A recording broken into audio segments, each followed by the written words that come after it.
కొండంత దేవుడికి కొండంత పత్రి ఇవ్వనక్కర్లేదు, మన శక్తిలో లోపం చేయకుండా ఇవ్వాలి. అందుకని ఆయన ఏం చేశాడు, ఆ పాండవ గర్భాన్ని, అభిమన్యుడి భార్య ఉత్తర గర్భంలో చచ్చిపోతున్నట్టు అస్త్రం చేత చచ్చిపోతున్నటువంటి వాడిని బతికించాడు. ఆ బతికించడంలో కూడా చాలా చక్కగా చెప్పారు.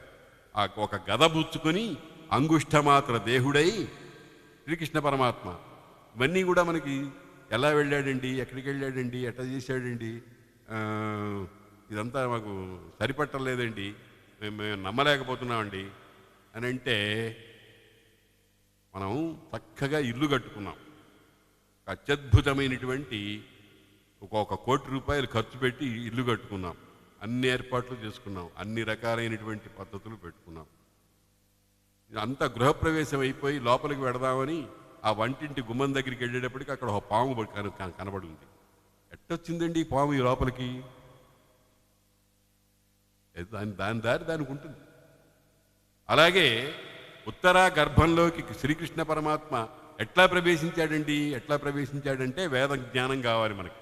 అణోరణీయాన్ మహతో మహీయాన్ ఆత్మా గుహాయాం నిహితోస్య జంతో తమక్రతుం పశ్యతి వీతశోకో ధాతు ప్రసాదాన్ మహిమానమీశం.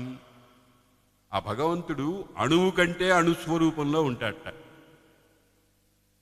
మహత్తు కంటే మహాస్వరూపంలో ఉంటాడట. అంటే బ్రహ్మలోకానికి మించినటువంటి స్వరూపం కావాలంటే చేస్తాడు.